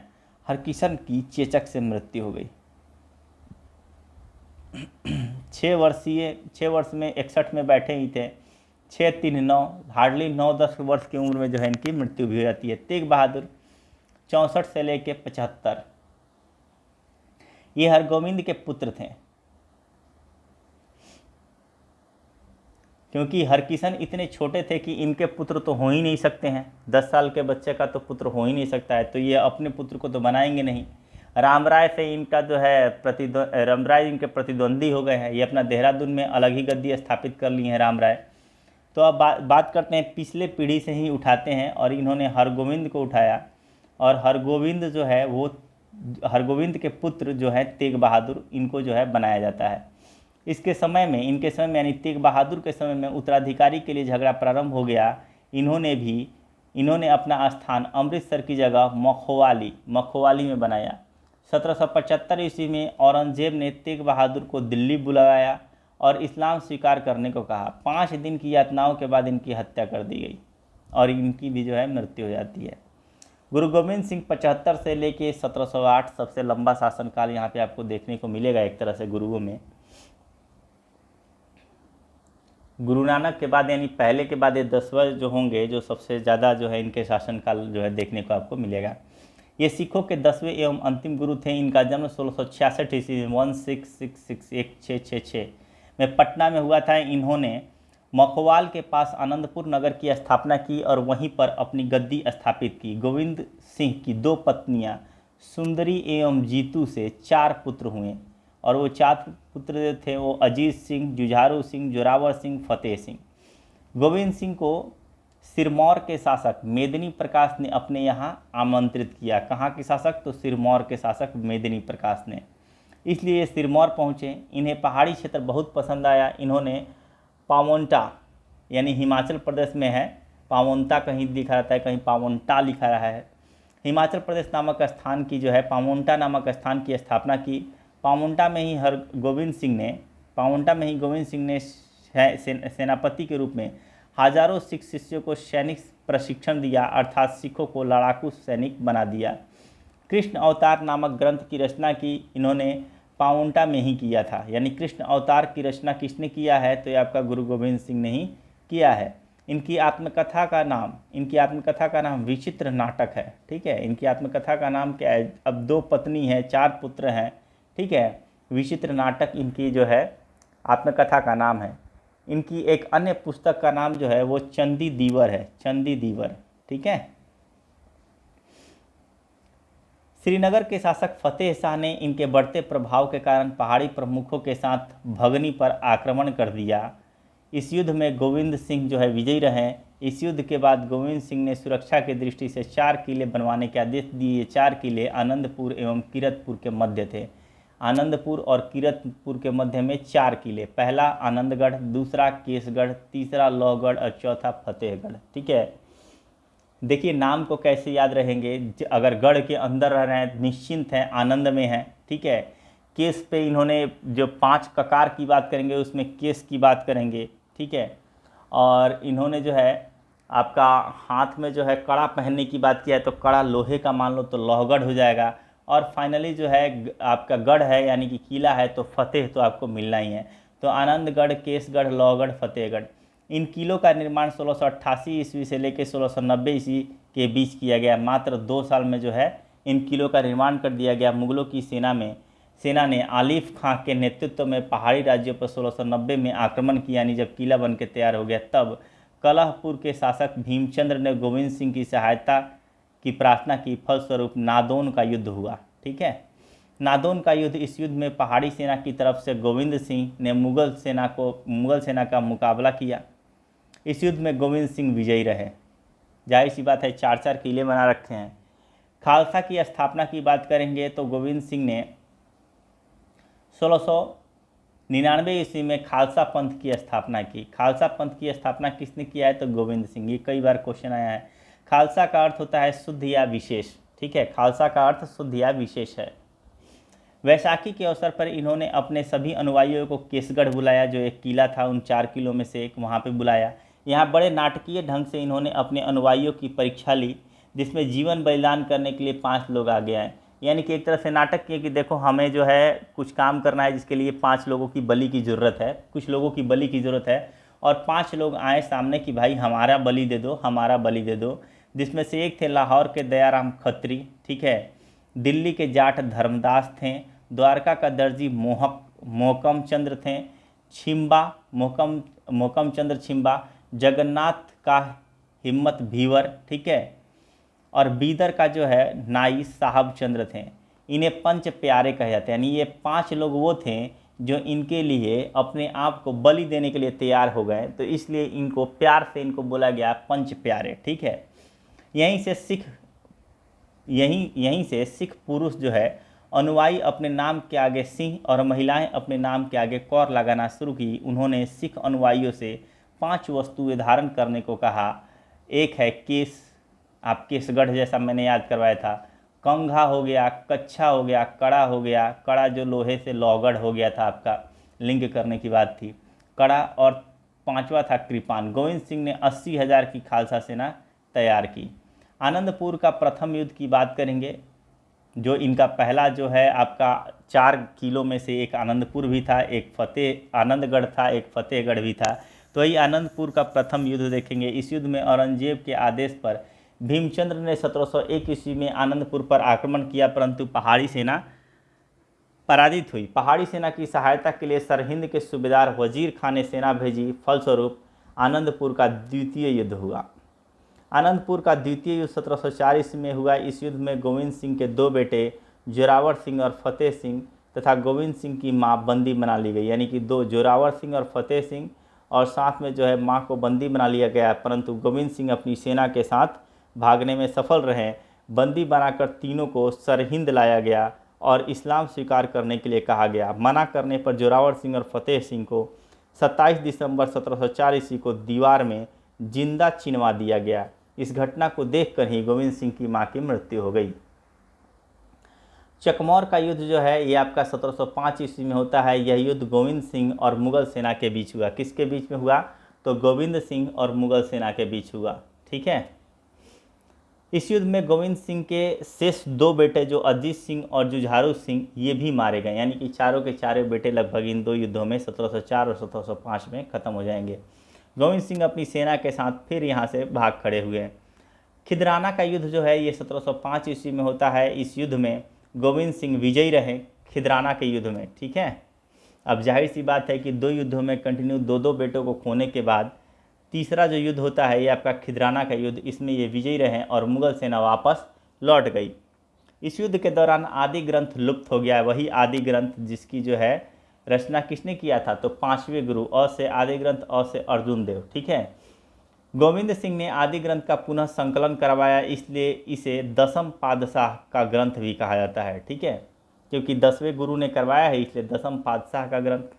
औरंगजेब के पुत्रों के उत्तराधिकारी के युद्ध में गुरु गोविंद सिंह ने बहादुर शाह का साथ दिया। वही बहादुर शाह प्रथम की बात कर रहे हैं, जिसको आप जो है मुअज्जम कहते हैं, ठीक है। मुअज्जम, आजम और कामबख्श ये 3 थे, जिसमें से मुअज्जम सबसे बड़ा था। वही अब अपने आप को बहादुर शाह प्रथम के नाम से जो है बादशाह घोषित किया था, तो उसी को इन्होंने साथ दिया था। नांदेड़ नामक स्थान पर गोदावरी नदी के तट पर एक पठान अजीम खां, ठीक है, अजीम खां द्वारा गोविंद सिंह को घायल कर दिया गया, लेकिन अजीम खां को गोविंद सिंह ने मार डाला। मरने से पहले गुरु गोविंद सिंह ने 2 बातें निश्चित की। पहला, गुरु पद गद्दी जो है वो समाप्त कर दी गई है, ठीक है, क्योंकि अब इनके चारों बेटे तो थे नहीं, तो उत्तराधिकारी किसे बनाए, ठीक है। तो इन्होंने कहा कि चलो इसको कंप्लीट ही कर देते हैं, ख़त्म ही कर देते हैं। बस आप इसको ऐसे तरह से लिंक करके आप चलिए, ठीक है। गुरु गद्दी समाप्त कर दी गई। जहाँ भी गुरु को मानने वाले 5 लोग उपस्थित होंगे वहीं गुरु उपस्थित हो जाएंगे, ऐसा इन्होंने कहा कि 5 लोग जैसे ही गुरु को मानने वाले एक जगह उपस्थित हुए तो आप समझ जाइए कि गुरु वहाँ पे हैं। गुरुवाणी ही, यानी कि गुरु के द्वारा जो बोले गए जो वाणी है यही गुरु के शब्द हैं। गुरुवाणी ही गुरु के शब्द हैं। गोविंद सिंह ने अपने शिष्य बंदा बहादुर को राजनीतिक नेतृत्व ग्रहण करने को कहा तथा एक बड़ी शिष्य मंडली के साथ उसे पंजाब भेजा। बंदा बहादुर की बात करेंगे 1708 ईस्वी से लेकर 1716, यानी 8 दूना 16, यानी लगभग 8 साल। यह जम्मू का रहने वाला था। इसके बचपन का नाम लक्ष्मण देव था। कई बार आ चुका है कि जो है बंदा बहादुर के नाम क्या था, तो ये लक्ष्मण देव। बाद में इनका नाम माधव दास रखा गया। यानी इनका अन्य नाम देखिए यहाँ पे कहीं देखने को नहीं मिलता है, माधव दास भी रखा गया। बैराग ग्रहण करने के कारण इन्हें माधव दास बैरागी कहा गया। इनकी मुलाकात गोविंद सिंह से आंध्र प्रदेश के नांदेड़ नामक स्थान पर हुई। गुरु से प्रभावित होकर इसने अपने आप को गुरु का बंदा कहा, तब से इसका नाम जो है बंदा बहादुर पड़ा। गुरु गोविंद सिंह ने इसका एक नया नाम गुरुबख्श सिंह रखा। यानी जो गुरुबख्श सिंह है वही माधवदास है, जो माधवदास है वही लक्ष्मण देव है, और जो लक्ष्मण देव है वही बंदा बहादुर है। सब एक ही के नाम है। यह सिखों का पहला राजनीतिक नेता हुआ। इसने प्रथम सिख राज्य की स्थापना की और जिन लोगों ने सिखों पर अत्याचार किए थे उनसे बदला लेना प्रारंभ किया। उसने अपने अभियान की शुरुआत सोनीपत से की। इसने सरहिंद के सूबेदार वजीर खान को पराजित किया और मार डाला तथा सरहिंद के 28 परगनों पर अधिकार कर लिया। वहाँ मुगल अधिकारियों को हटाकर सिख अधिकारियों की नियुक्ति की। इसने गुरु नानक और गुरु गोविंद सिंह के नाम के सिक्के चलवाए, सिख राज्य की मुहर बनवाई। 1716 ईस्वी में गुरुदासपुर के पास युद्ध चल रहा था, वहीं पर इसे घेर लिया गया। 8 महीने के घेरे के बाद इसने आत्मसमर्पण कर दिया और फर्रुख सियर के शासनकाल में, क्योंकि 1716 का शासनकाल किसका चल रहा है, तो 1713 से लेके 1719 तक शासनकाल फर्रुख सियर का रहता है, और उसी के शासनकाल में दिल्ली में इसे मृत्युदंड दे दिया गया। अब सिख नेतृत्व विहीन हो गए। बंदा बहादुर की मृत्यु के बाद सिखों में सरबत खालसा एवं गुरुमत्ता प्रथा का प्रचलन हुआ। कौन से, तो सरबत खालसा का प्रचलन किस में होता है, तो सिखों में, और गुरुमत्ता प्रथा भी किस में है, सिखों में। वर्ष में 2 बार बैसाखी तथा दिवाली के दिन सिख समुदाय के लोग इकट्ठे होते थे तथा निर्णय लेते थे। इकट्ठे होने को सरबत खालसा, जब इकट्ठे होते थे तो उसको सरबत खालसा, जबकि जो निर्णय होती थी, जहाँ निर्णय होती थी, निर्णय को गुरुमत्ता कहा गया। निर्णय हुआ यानी जो भी रिजल्ट आया फाइनल, उसको गुरुमत्ता यानी कि गुरु का मत है इसमें, और जो लोग एक जगह इकट्ठा हुए तो उसको सरबत खालसा कहा गया। धीरे धीरे सिखों ने छोटे छोटे संगठन बना लिए। कर्पूर सिंह के नेतृत्व में 1748 ईस्वी में ये सभी दल मिलकर दल खालसा के अंतर्गत संगठित हुए। एक था खालसा पंथ या फिर खालसा दल की बात करेगा, ठीक है। कहीं भी दल की बात करेगा ना तो समझिए कि दल का गठन जो है ये आपका जो है कपूर सिंह ने किया था। कर्पूर सिंह कहीं दिया रहता है, कहीं कर्पूर सिंह दिया रहता है, कहीं कपूर सिंह दिया रहता है। और खालसा पंथ की स्थापना की बात करेगा तो हो जाएंगे आपके गुरु गोविंद सिंह। वो पंथ संप्रदाय एक अलग जो है, एक अलग पंथ की स्थापना करना, वो गुरु गोविंद सिंह का काम हो जाएगा। ये राजनीति से प्रेरित है, इसीलिए दल का गठन नहीं कहता है कि ये कौन सा दल है भाई, तो दल का गठन एक राजनीति से प्रेरित, जब वो कोई चीज़ हो जाता है तो उसके साथ वर्ड जुड़ जाता है कि ये इस दल के समर्थित उम्मीदवार हैं या फिर ये इस दल को समर्थित करते हैं। तो दल शब्द जो है ये एक समूह को सूचित करता है, जबकि पंथ एक जो है धर्म से संबंधित हो जाएगा। तो खालसा पंथ जो हो जाएगा वो एक गुरु ही कर सकता है, इसलिए गुरु गोविंद सिंह हो जाएंगे। और दल खालसा जो हो जाएगा ये आपके कपूर सिंह हो जाएंगे। 1753 ईस्वी में दल खालसा संगठन ने राखी प्रथा का प्रचलन किया। यानी राखी प्रथा जाहिर सी बात है जिससे उनकी आर्थिक स्थिति सुदृढ़ हो गई। राखी प्रथा में प्रत्येक गांव से वहां की उपज का 1/5 भाग लिया जाता था। यानी राखी प्रथा कोई रक्षाबंधन टाइप का नहीं है, ये है कि वहां से उपज का 1/5 भाग टैक्स के रूप में लेना ही राखी प्रथा है, ठीक है। उस गांव की सुरक्षा का भार भी लिया जाता था। अब कोई 1/5 भाग ऐसे ही तो देगा नहीं, बदले में आपको कुछ ना कुछ देना पड़ेगा, तो बदले में ये लोग उसको सिक्योरिटी देते थे, सुरक्षा का भार। 1761 ईस्वी में पानीपत के तृतीय युद्ध में मराठे शक्तिहीन हो गए और मुगल साम्राज्य भी कमजोर हो गया। पानीपत के तृतीय युद्ध के पश्चात सिखों के सर्वाधिक गौरवपूर्ण इतिहास का प्रारंभ हुआ। यानी जाहिर सी बात है अब न तो आपके सिख आने वाले हैं, न तो आपके मराठे आने वाले हैं उधर उत्तर की तरफ, ना आपके मुगल साम्राज्य का जो है उत्तर की तरफ रुख होने वाला है, इतने कमज़ोर वो हो गए हैं। और ना ही उधर से अहमद शाह अब्दाली भी युद्ध के बाद काफ़ी कमज़ोर हो गया। इसीलिए जब वो दोबारा सिखों को पराजित करने के लिए, दंडित करने के लिए आएगा तो भी वो सिखों को पूरी तरह से जो है ख़त्म नहीं कर पाएगा अहमद शाह अब्दाली, क्योंकि वो भी जो है पानीपत के युद्ध में थोड़ा बहुत जो है उसकी भी क्षति हुई थी, तो इस वजह से वो भी कमज़ोर था। तो इनको एक अच्छा खासा स्पेस मिला अपने आप को उपाजने का, अपने आप को जो है ग्रो करने का, ठीक है, अपने आप को विकसित करने का। और इसके पश्चात सिखों ने सर्वाधिक गौरवपूर्ण इतिहास का प्रारंभ हुआ। इस अवधि में सिखों ने अफगान आक्रमणकारियों का डटकर मुकाबला किया। 1764 ईस्वी में सिख अमृतसर में एकत्रित होकर देग, तेग तथा फतेह, ठीक है, देग, तेग एवं फतेह लेख युक्त शुद्ध चांदी के सिक्के चलाएं, जो पंजाब में सिख संप्रभुता की प्रथम उद्घोषणा थी। 1763 से लेकर 1773 ईस्वी के बीच में पंजाब में छोटे छोटे सिख राज्यों की स्थापना हुई। ये राज्य मिसल कहलाते थे। इस समय पंजाब में 12 मिसलें कार्य कर रही थी जो निम्नलिखित थी। पहला देखेंगे भंगी मिसल, दूसरा निशानिया मिसल, रामगढ़िया मिसल, नक्कई मिसल। इसमें भंगी मिसल एक इम्पॉर्टेंट है, याद रखिएगा। अब नक्कई मिसल के बाद अहलूवालिया मिसल भी इम्पोर्टेंट है, कन्हैया मिसल, करोड़ा सिंधिया मिसल, सुकर चकिया मिसल जिसके रणजीत सिंह होंगे, ठीक है, ये भी इम्पोर्टेंट है। दल्ले हवाला मिसल, ठीक है, फिजुलपुरिया मिसल, फुलकिया मिसल और धनई मिसल, ये सब इम्पोर्टेंट है। जिसमें से ज़्यादातर सबसे ज़्यादा इम्पोर्टेंट ये होगा सुकर चकिया जिसके रणजीत सिंह उभर के आएंगे। इनमें से 5 शक्तिशाली मिसलें थे। एक भंगी था, एक अहलूवालिया, सुकर चकिया, कन्हैया और नक्कई। इसमें भंगी मिसल जो है वो सबसे शक्तिशाली था। इसका अमृतसर, लाहौर और पश्चिमी पंजाब के कुछ इलाकों पर अधिकार था, जबकि सुकर चकिया मिसल के प्रमुख रणजीत सिंह हुए। अब बात करते हैं रणजीत सिंह का, क्या यानी कि ये सारे मिसलों में से 12 मिसलों में से एक मिसल जो है अपने आप को मार्केट में लॉन्च करेगा, वो है सुकर चकिया मिसल, और उसके जो है मेन जो हैं वो हैं आपके रणजीत सिंह, क्योंकि सुकर चकिया मिसल से ही संबंधित है आपके रणजीत सिंह। आगे देखते हैं रणजीत सिंह का शासनकाल देखेंगे तो 1792 से लेके 1839 ईस्वी, ठीक है। 13 नवंबर 1780 ईस्वी को रणजीत सिंह का जन्म होता है और ये सुकर चकिया मिसल के प्रमुख महासिंह के पुत्र थे। 1792 ईस्वी में महासिंह की मृत्यु हो जाती है और 12 वर्ष की उम्र में ये सुकर चकिया मिसल के प्रमुख बनते हैं। 1796 ईस्वी यानी 12/4/16 देख लो, 16 वर्ष की अवस्था में अफगानिस्तान, जब ये 16 वर्ष के थे तो 1796 ईस्वी में अफगानिस्तान के शासक जमान शाह, नाम याद रखेंगे, जमान शाह पंजाब पर आक्रमण किया, किंतु उसे आंतरिक विद्रोह के कारण अफगानिस्तान लौटना पड़ा। यानी कि आया तो था आक्रमण करने के लिए, लेकिन जैसे ही आया वैसे ही आंतरिक विद्रोह जो है अफगानिस्तान में फैल गया और ये फिर अपने ही घर की लड़ाई को सुलझाने के लिए जमान शाह रिटर्न हो गया। 1797 ईस्वी में जमान शाह ने सिखों पर पुनः आक्रमण किया। रणजीत सिंह ने अफगान सेना को अमृतसर में भारी नुकसान पहुंचाया और लाहौर तक उनका पीछा किया।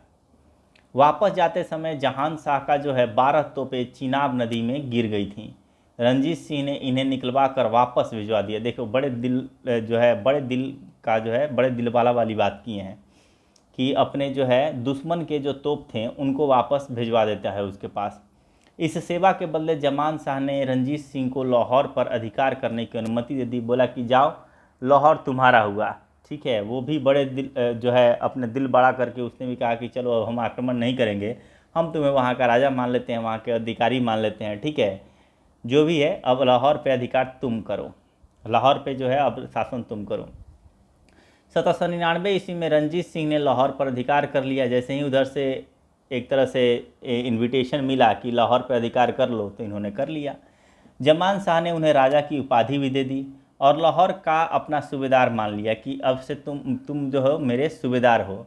तो आक्रमण का भय जो है अफगानिस्तान की तरफ से सिखों का अब टल गया और इधर मुग़लों में उतनी ताकत नहीं थी, तो बचता कौन है, एक आपके अंग्रेज़ बचेंगे यहाँ पे।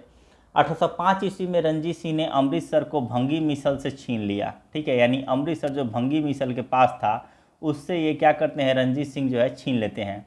इस तरह पंजाब की राजनीतिक राजधानी लाहौर एवं धार्मिक राजधानी अमृतसर दोनों अब रणजीत सिंह के अधीन हो गई।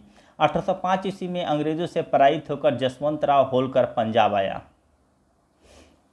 जसवंत राव होलकर जनरल लेक इसका पीछा करते हुए व्यास नदी तक आया, यानी कि जसवंत राव होलकर का पीछा करते हुए जनरल लेक जो है वो व्यास नदी तक आया और रणजीत सिंह ने होलकर को शरण न देने के लिए कहा और जनरल लेक ने कहा रणजीत सिंह से कि देखो जी, तुम ये जो जसवंत राव होलकर जो आया हुआ है इसको तुम शरण नहीं दोगे, इस पर विचार विमर्श करने के लिए तख्त खालसा का आयोजित किया गया, यानी कि सारे जो है सिख के बड़े बड़े जो है दिग्गज नेता वहाँ पे बैठे और इस बात के लिए गुरुमत लिया गया कि होलकर के साथ क्या बर्ताव किया गया राजनीतिक मामलों के लिए, यह आखिरी गुरुमत था, यानी कि इसके बाद अब गुरुमत नहीं होगा। इसके बाद गुरुमत का क्षेत्र सामाजिक एवं धार्मिक मामलों तक ही सीमित रहा, क्योंकि राजनीतिक मामले रणजीत सिंह खुद ही हैंडल करने लग जाएंगे।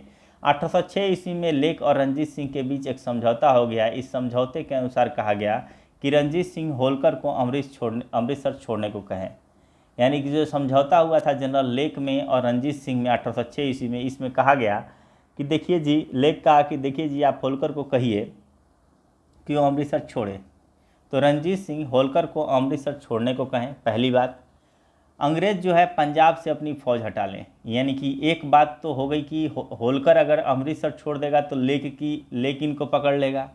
दूसरा, पंजाब से अंग्रेज़ अगर हट जाएंगे तो पंजाब जो है निश्चिंत हो जाएगा, ठीक है, यानी कि अंग्रेज़ों का डर नहीं। रणजीत सिंह के मित्रवत रहने की स्थिति में अंग्रेज़ उनके क्षेत्रों पर आक्रमण नहीं करेंगे।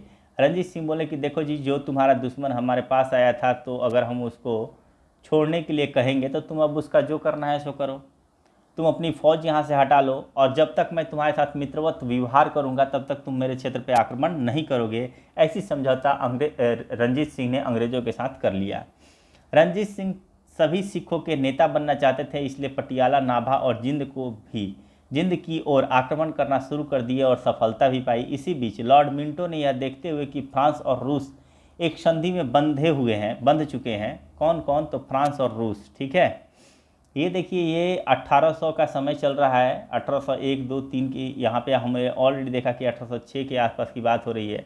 और ये जो सेशन चल रहा है ये नेपोलियन का सेशन चल रहा है, ठीक है। नेपोलियन फ्रांस को जो है एकदम यूरोप को हिलाए हुए है अपने तलवार की नोक पे, ठीक है।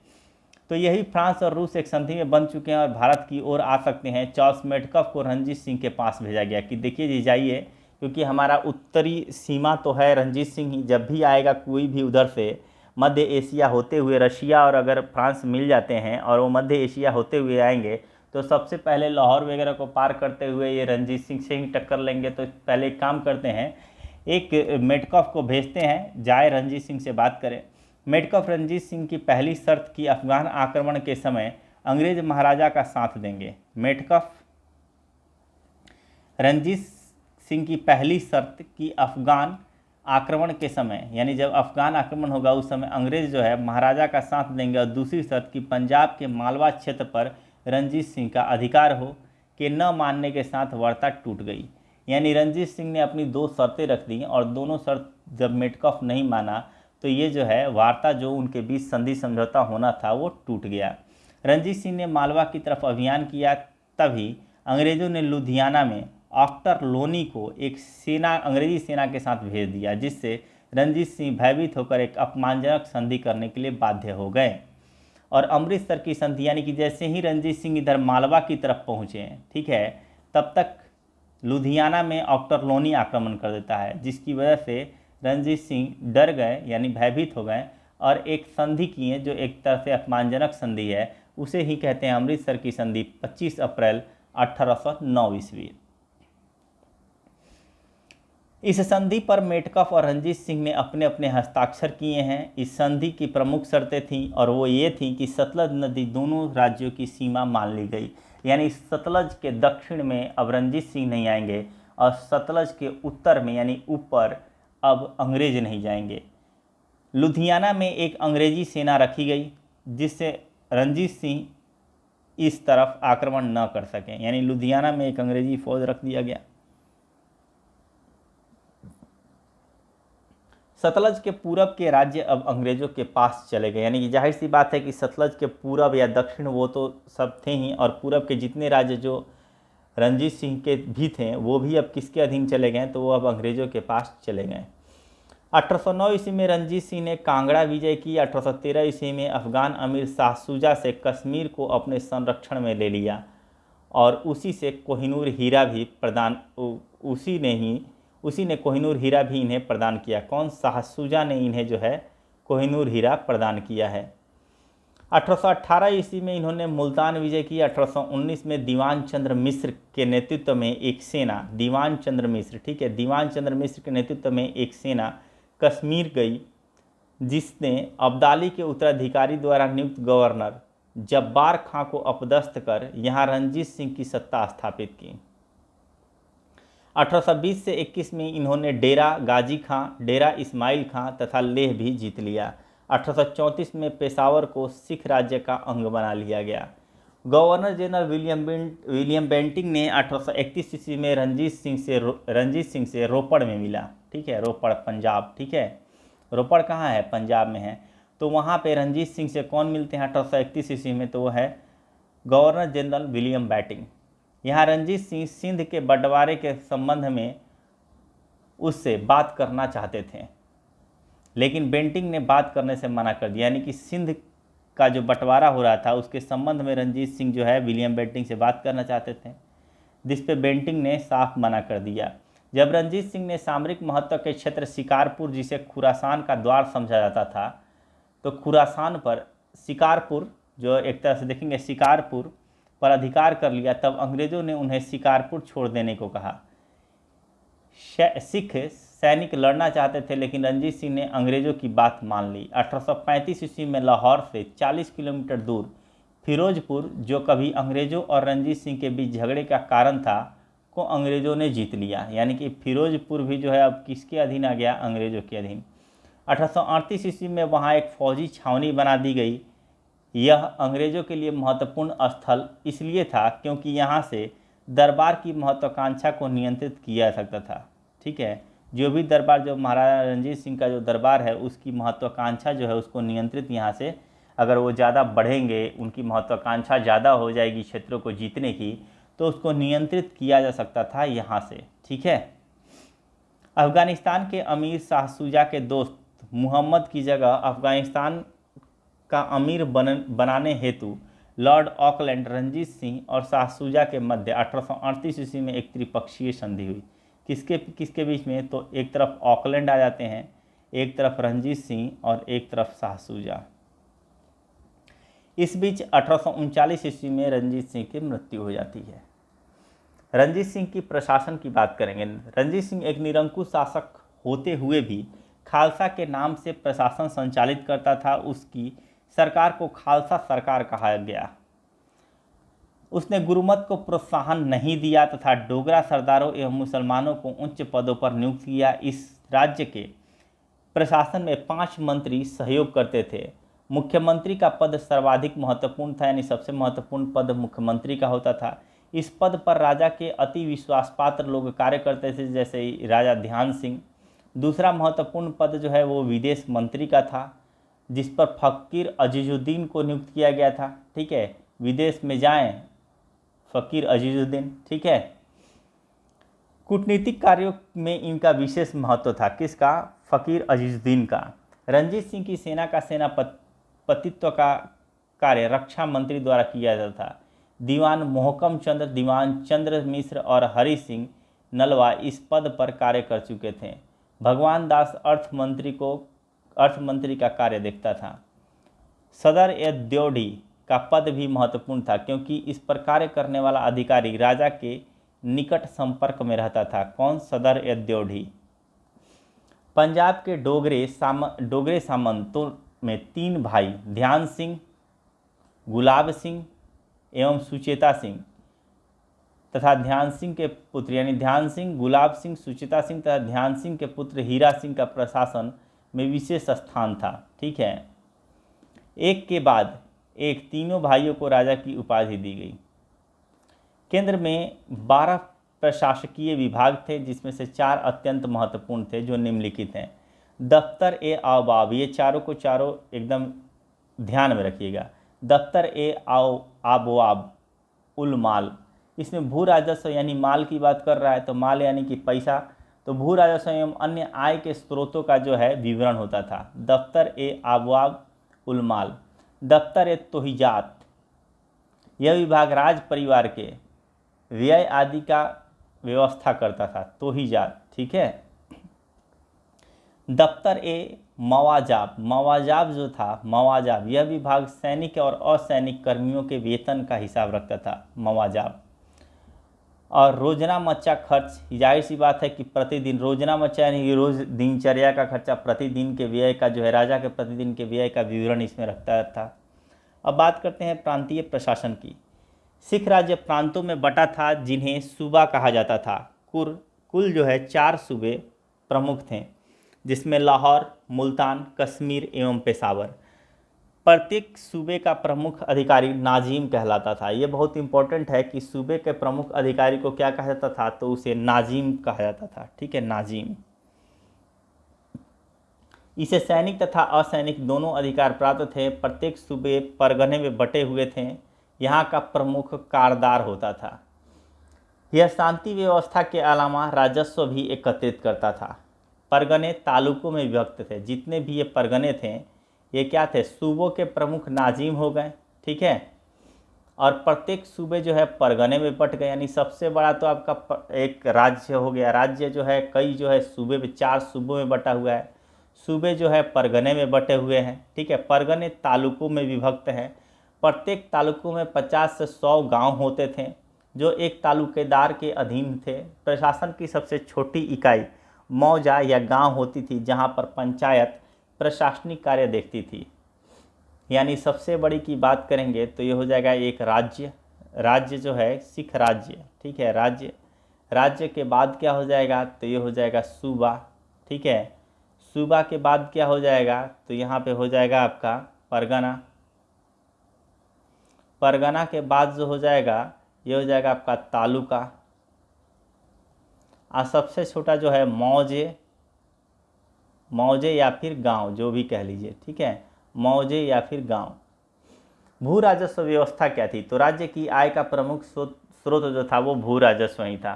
कौन सा, उस समय सर्विस सेक्टर था और जो है आपका औद्योगिक सेक्टर था। तो ये सब तो था नहीं, एक ही था, वो है कृषि क्षेत्र यानी भू राजस्व। राज्य की वार्षिक आय लगभग 3 करोड़ रुपये थी, जिसमें 2 करोड़ रुपये भू राजस्व से प्राप्त होते थे। 3 करोड़ रुपये टोटल आय थी, जिसमें से 2 करोड़ भू राजस्व से प्राप्त होते थे। भू राजस्व उपज का 33 से लेकर 40% के मध्य लिया जाता था। प्रारंभ में भू राजस्व बटाई प्रथा पर आधारित थी। ठीक है, कि बटैया दे दिए, उस पर आधारित थी। 1823 ईस्वी तक ये स्टोरी जो है चलती रही। इसमें कर वस्तु के रूप में लिया जाता था। दूसरी कनकुत व्यवस्था, ये बहुत इंपॉर्टेंट है। ठीक है, ये सब चीज़ें, कनकुत व्यवस्था का संबंध किससे है, तो आप बोलेंगे कि भू राजस्व व्यवस्था या फिर जो है आपका सिख राज्य से है। बटाई प्रथा, ये याद रखेंगे, बटाई प्रथा, कनकुत व्यवस्था जो 1824 से लेकर 1834 तक चलती रही। इसमें कर वसूली उपज को आधार बनाकर नगद ली जाती थी। ठीक है, यानी जो बटाई प्रथा था इसमें कर जो है वस्तु के रूप में लिया जाता था, कर जो है वस्तु के रूप में। और जो कनकुत व्यवस्था था इसमें कर वसूली उपज को आधार बनाकर, यानी कि उपज कितना है उसका आधार बनाकर नगद लिया जाता था। यहाँ पे वस्तु नहीं, कैश लिया जाता था। तीसरी प्रणाली जो है नीलामी योजना था। इसमें 3 वर्ष से 6 वर्ष के लिए कर वसूली का अधिकारी उच्च बोली बोलने वाले को दे दिया जाता था। यानी जो ज़्यादा टैक्स वसूल के दे सकता है या फिर वो टैक्स दे सकता है वो उसका स्वामी हो जाएगा। यानी कि कुल मिला के नीलाम किया जाता था। अब बात करते हैं सैन्य प्रशासन की। रणजीत सिंह ने अपनी सेना को पश्चिमी आधार पर विकसित किया। उनके सैन्य संगठन को भारतीय पृष्ठभूमि में ब्रिटिश फ्रांसीसी सैन्य व्यवस्था कहा जाता था। ब्रिटिश फ्रांसीसी सैन्य व्यवस्था, ध्यान रखेंगे। इसके पीछे सबसे महत्वपूर्ण ऐसा क्यों कहा जाता था, क्योंकि अमृतसर की संधि के बाद उन्होंने अच्छी फौज की आवश्यकता को समझा। अमृतसर की संधि जानते हैं कि बड़ी मुश्किल से, यानी कि जो है एक तरह से भयभीत होकर फाइनली जो है इन्होंने अमृतसर की एक शर्मनाक संधि की थी। तो उसके बाद से इन्होंने समझा कि एक अच्छा फौज होना जरूरी है। और रणजीत सिंह की सेना 2 भागों में बांटा जा सकता है। पहला है फौज ए खास या फौज ए आइन, अर्थात नियमित सेना। ये खास है क्योंकि ये नियमित है। दूसरा फौज ए बेकवायद या फिर अनियमित सेना, यानी बेकार, एक तरह से बेकवायद बेकार यानी अनियमित, इस तरह से आप लिंक कर लेंगे। दो चार वर्ड अगर दिमाग में आ जाएगा ना तो पूरा वर्ड आ जाता है, बेकवायद। फौज एक खास देखेंगे, फौज एक खास घुड़सवार, पैदल एवं तोपखाने में विभक्त था। यानी कि जो नियमित सेना थी उसमें घुड़सवार सेना भी थी, नियमित पैदल सेना थी, नियमित तोपखाना सेना थी। घुड़सवार की बात करेंगे तो नियमित घुड़सवारों को यूरोपीय ढंग से प्रशिक्षण हेतु 1822 ईस्वी में फ्रांसीसी सेनापति एलार्ड को नियुक्त किया गया था। ये बहुत इंपॉर्टेंट नाम है, एलार्ड। ठीक है, घुड़सवारों को जो है यूरोपीय ढंग से प्रशिक्षित करने हेतु। लेकिन घुड़सवार परेड को घृणा की दृष्टि से देखते थे। जो परेड होता था इसको घुड़सवार क्या है, घृणा की दृष्टि से देखते थे, और प्रशिक्षण को रक्स ए लुलुआ यानी नर्तकी की चाल के नाम से पुकारते थे। ठीक है, लॉर्ड ऑकलैंड ने 1838 ईस्वी में पंजाब का दौरा करते समय रणजीत सिंह के घुड़सवारों को देखकर कहा कि यह संसार की सबसे सुंदर फौज है। ठीक है, किसने कहा है, लॉर्ड ऑकलैंड ने। पैदल सेना की बात करते हैं तो इटालियन सेनापति बंतूरा, जब आप घुड़सवार की बात करेंगे तो एलार्ड हो जाएगा। ठीक है, और जब आप पैदल सैनिक की बात करेंगे तो बंतूरा हो जाएगा। ठीक है, को पैदल सेना का प्रशिक्षण हेतु नियुक्त किया गया था। इसने सैनिकों को फ्रांसीसी भाषा एवं ड्रम की धुन से प्रशिक्षित करने का सफल प्रयास किया।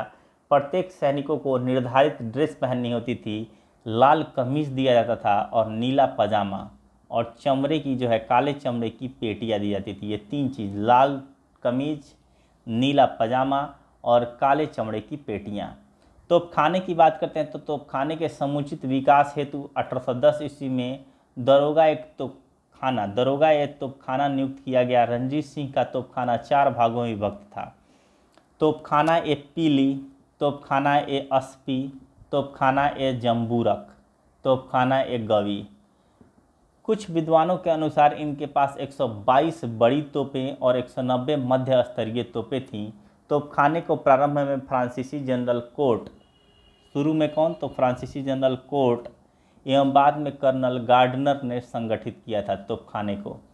लहना सिंह ने इस कार्य को और भी आगे बढ़ाया। जो लहना सिंह आएंगे आगे, इन्होंने इस कार्य को जो है और भी आगे बढ़ाया। फौज ए बेकवायद, अनियमित सेना। इस सेना में मुख्य रूप से घुड़सवार होते थे। इन्हें 2 भागों में विभक्त किया जा सकता है। पहला है घुड़चढ़ा खास, घुड़चढ़ा खास।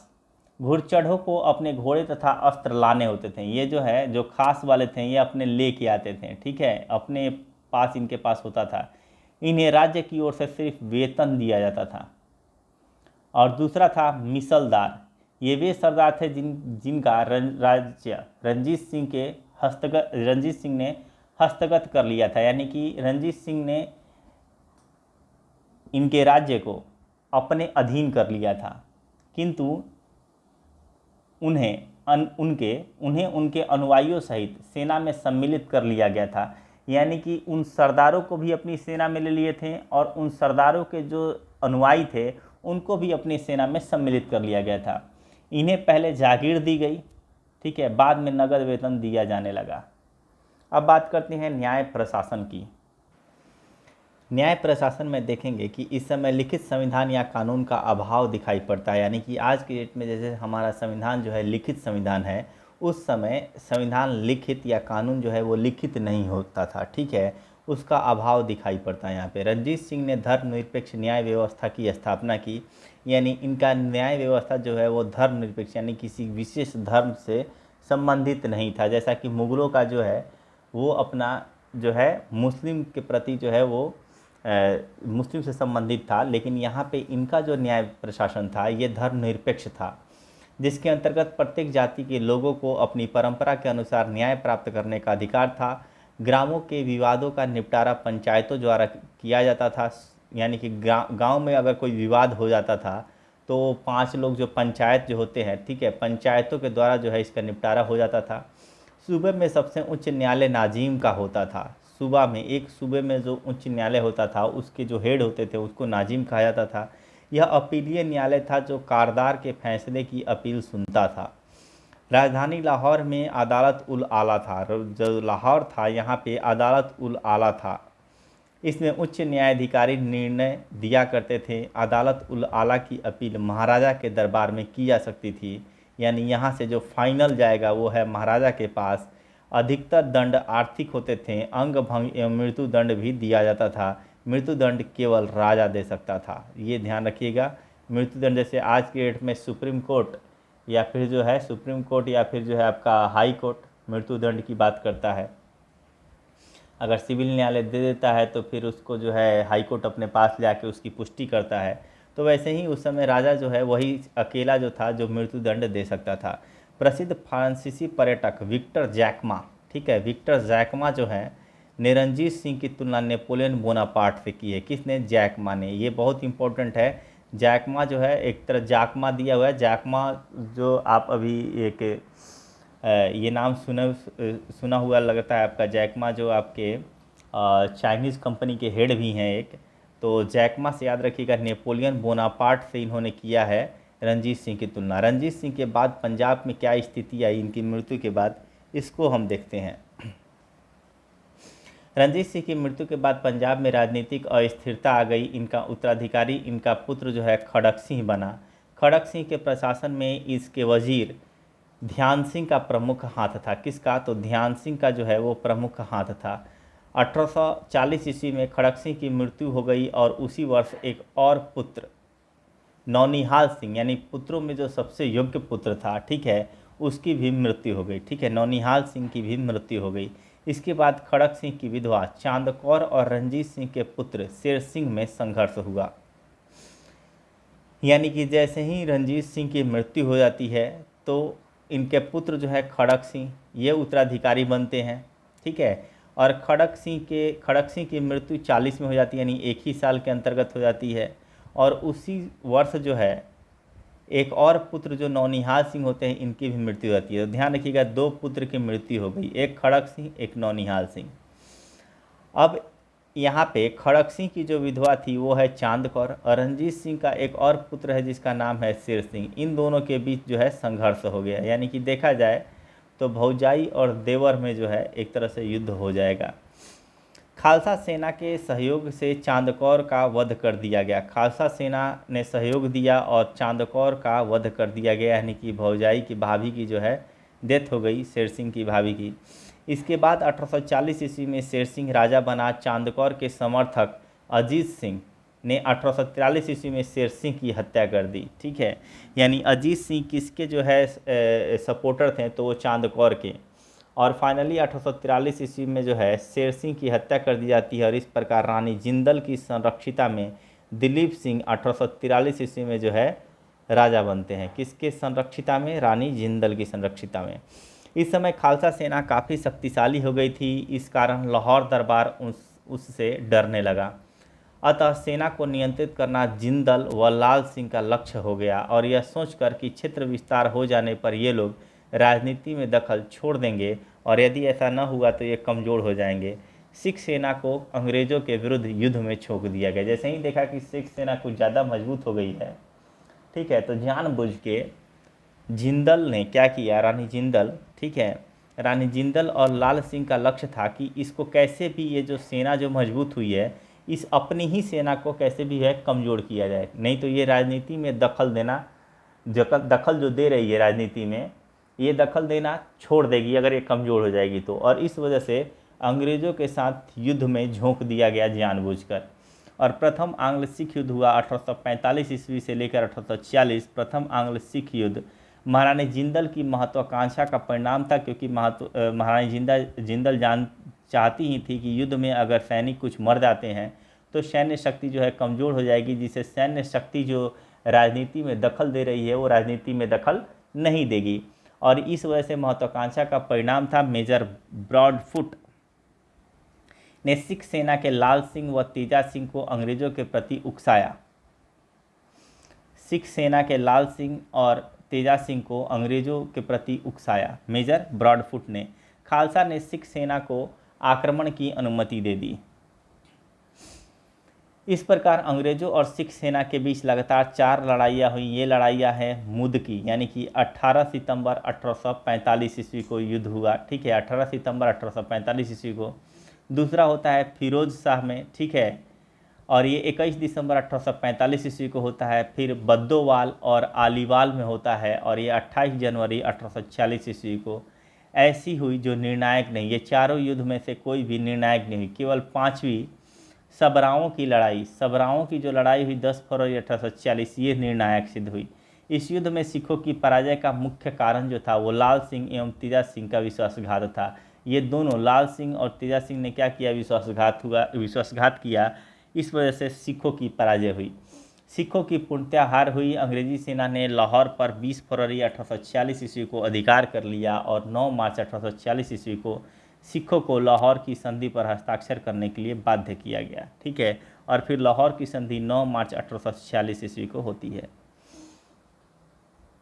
इस संधि की जो प्रमुख शर्तें थीं वो निम्नलिखित थीं। उसको देखते हैं कि कौन कौन सी शर्त जो है अंग्रेज सिखों पे ला देंगे एक तरह से, क्योंकि अंग्रेज जीतते हैं तो जाहिर सी बात है अच्छा खासा मुआवजा सामने वाली सेना या फिर सामने वाले राज्य से लेते हैं। तो यहाँ पे है कि महाराजा ने सतलज के पार के अपने समस्त प्रदेश सदैव के लिए छोड़ दिए। सतलज के पार के जो भी इसके प्रदेश थे वो हमेशा के लिए महाराजा जो है छोड़ दिए। महाराजा ने सतलज तथा व्यास नदियों के बीच स्थित सभी दुर्ग पर से अपना अधिकार पूर्णतः छोड़ दिया और इस पर कंपनी ने अधिकार कर लिया। कहाँ, तो सतलज और व्यास नदियों के बीच के दुर्ग पे। सिखों को 1.5 करोड़ रुपये युद्ध के दंड के रूप में देने पड़े, जिसमें से उन्होंने 50 लाख रुपये अपने कोष में से दिए और शेष के बदले व्यास और सिंध नदियों के बीच पहाड़ी क्षेत्र जिसमें कश्मीर और हजारा के प्रांत भी सम्मिलित थे अंग्रेज़ों को सौंप दिए गए। अंग्रेज़ों ने 1 करोड़ रुपये के बदले में कश्मीर जो है वो गुलाब सिंह को बेच दिया, क्योंकि इसको तो 1.5 करोड़ रुपया चाहिए था। तो 50 लाख तो कैश मिल गया कोष में से और 1 करोड़ का कश्मीर इन्होंने गुलाब सिंह को बेच दिया। सिख सैनिकों की संख्या 12,000 घुड़सवार और 20,000 पैदल सैनिकों तक सीमित कर दी गई। जो 80,000 तक फौज थी उसको सीमित करके 12,000 घुड़सवार सेना और 20,000 पैदल सैनिक के तक सीमित कर दी गई। अल्पवयस्क दिलीप सिंह को महाराजा स्वीकार कर लिया गया। ठीक है, कि अब जो है दिलीप सिंह ही क्या होंगे, महाराजा होंगे। रानी जिंदल उनकी संरक्षिका और लाल सिंह उनके वजीर स्वीकार किए गए। लाहौर में हेनरी लॉरेंस, ठीक है, लाहौर में हेनरी लॉरेंस के नेतृत्व में 1 वर्ष के लिए एक अंग्रेज रेजिडेंट नियुक्त किया गया, यानी कि लाहौर में एक अंग्रेज रेजिडेंट भी नियुक्त कर दिया गया। किसके नेतृत्व में, तो हेनरी लॉरेंस के नेतृत्व में। उसने पंजाब के आंतरिक प्रशासन में हस्तक्षेप न करने का वचन दिया। इसने बोला कि जो भी पंजाब के अंदर, ठीक है, पंजाब का आंतरिक जो भी एडमिनिस्ट्रेशन होगा, प्रशासन होगा, उसमें मैं हस्तक्षेप नहीं करूँगा। राजा को किसी यूरोपीय अथवा अमेरिकन व्यक्ति को किसी अपनी सेवा में कंपनी की अनुमति के बिना रखने की आज्ञा नहीं थी। यानी चाहे वो अमेरिकन हो चाहे वो यूरोपीय हो, राजा बिना कंपनी की अनुमति के किसी को भी अपनी सेवा में, ठीक है, नहीं रख सकता है। अंग्रेजी सेना को सिख राज्य में से गुजरने की खुली अनुमति थी, यानी कि अंग्रेजी सेना जब चाहे सिख राज्य से होकर गुजर सकती है। सिख सेना को या फिर सिख राज्य को इससे कोई जो है प्रॉब्लम नहीं होनी चाहिए। 2 दिन पश्चात अर्थात 11 मार्च को एक पूरक संधि की गई, यानी कि कॉम्प्लीमेंट्री एक और संधि की गई। इसके अनुसार वजीर लाल सिंह इत्यादि के अनुरोध पर अंग्रेजी सेना 1846 ईस्वी के अंत तक लाहौर में बनी रहेगी, ताकि वह लाहौर वासियों और महाराजा की रक्षा करती रहे। यानी एक तरह से जो है महाराजा के ऊपर भी टेंशन था, ठीक है, महाराजा की भी जो है आपकी जो है इसके ऊपर भी जो है तलवार लटक रहे थे कि कहीं अपने ही सहयोगी इसको ना मार दे या सेना का ही कोई ना मार दे, और लाहौर वासी की भी चिंता थी। इस वजह से जो है लाल सिंह ने अनुरोध किया, जो एक तरह से विश्वासघात किया था, ठीक है, जिसकी वजह से हारे थे सिख। तो इसी के अनुरोध पर अंग्रेजी सेना को 1846 ईस्वी तक जो है लाहौर में रखा गया। सिखों को कश्मीर गुलाब सिंह को बेचना पसंद नहीं आया। जो सिख थे उनको ये पसंद नहीं आया कि कश्मीर जो है वो गुलाब सिंह को बेचा गया है, ठीक है। इसलिए लाल सिंह के नेतृत्व में सिखों ने विद्रोह कर दिया। अब लाल सिंह जो है विद्रोहियों के साथ चले गए और सिखों ने लाल सिंह के नेतृत्व में, लाल सिंह नेतृत्व कर रहे थे और सिखों ने विद्रोह कर दिया। विद्रोह का दमन कर दिया गया और दिलीप सिंह से पुनः भैरववाल की संधि की गई। दिलीप सिंह से कौन सी की गई, तो भैरववाल की संधि। अब भैरववाल की संधि देखेंगे 22 दिसंबर 1846। भैरवाल की संधि जो 22 दिसंबर 1846 ईस्वी को होती है, इस संधि की प्रमुख शर्तें निम्नलिखित थीं। जिंदल की संरक्षिता को समाप्त कर उसे 1.5 लाख रुपये वार्षिक पेंशन दिया गया। ठीक है, बोला गया कि संरक्षिता अब खत्म करो और 1.5 लाख रुपये वार्षिक पेंशन लो। ध्यान रखिएगा, वार्षिक पेंशन 1.5 लाख रुपये है। 8 सिख सरदारों की एक परिषद अंग्रेज रेजिडेंट की अध्यक्षता में शासन के कार्य के लिए नियुक्त किए गए। 8 सिख सरदारों की एक परिषद अंग्रेज रेजिडेंट की अध्यक्षता में, यानी कि अध्यक्षता कौन करेगा, तो अंग्रेज रेजिडेंट। ठीक है, और इसकी अध्यक्षता में शासन के कार्यों के लिए नियुक्त किए गए 8 सिख सरदार, यानी होंगे तो सिख सरदार लेकिन कार्य किसके लिए करेंगे, अंग्रेजों के लिए। लाहौर में एक अस्थाई अंग्रेज फौज का रहना स्वीकृत हुआ कि एक जो है अस्थाई फौज जो है वो लाहौर में रहेगी, जिसका खर्च 22 लाख रुपये प्रतिवर्ष दिलीप सिंह देंगे। यह व्यवस्था दिलीप सिंह के वयस्क होने तक चलनी थी, यानी जब तक वो वयस्क नहीं हो जाते तब तक ये व्यवस्था जो है चलेगी। लेकिन इससे पहले ही डलहौजी के समय में सिख और अंग्रेज आमने सामने आ गए और इसका परिणाम द्वितीय आंग्ल सिख युद्ध के रूप में परिणत हो गया, यानी कि द्वितीय आंग्ल सिख युद्ध के रूप में हुआ। द्वितीय आंग्ल सिख युद्ध 1848 से 48 से लेकर 49 तक चलेगा। प्रथम युद्ध में पराजय के बाद सिख सेना खालसा शक्ति को पुनः प्रतिष्ठित करना चाहती थी। जो सिख सेना जो थी वो खालसा शक्ति को पुनः प्रतिष्ठित करना चाहती थी, यानी कि फिर से जो है इकट्ठा करना चाहती थी।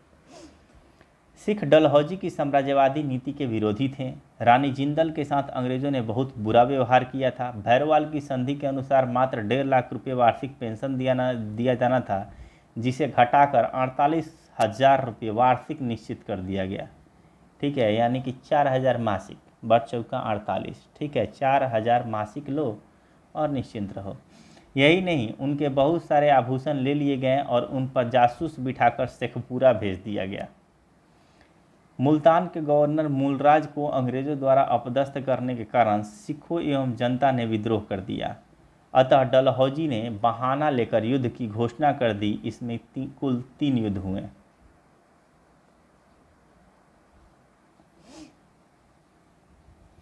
पहला होता है रामनगर का युद्ध, जो 22 नवंबर 1848 ईस्वी को होता है। इस युद्ध में जनरल गॉफ, ठीक है, जनरल गॉफ के नेतृत्व में अंग्रेजी सेना ने रावी नदी पार कर रामनगर के स्थान पर एक अनिर्णायक युद्ध लड़ा, यानी कि जो रामनगर का युद्ध था वो अनिर्णायक रहा। ठीक है, और इसका नेतृत्व जनरल गॉफ ने किया 22 नवंबर 1848। दूसरा चिलियावाला का युद्ध 13 जनवरी 1849। चिलियावाला के स्थान पर भी गॉफ के नेतृत्व में एक अनिर्णायक युद्ध लड़ा गया, परंतु इस युद्ध में अंग्रेजों को भारी क्षति पहुंची, यानी कि गॉफ के नेतृत्व में दोनों युद्ध हुआ, चिलियावाला और रामनगर, और दोनों जो है अनिर्णायक रहा है। गुजरात का युद्ध जो है 21 फरवरी 1849 ईस्वी को होगा। गॉफ के स्थान पर अब सेना का नेतृत्व कौन करेगा, चार्ल्स नेपियर। ध्यान रखिएगा। उसने तोपों के युद्ध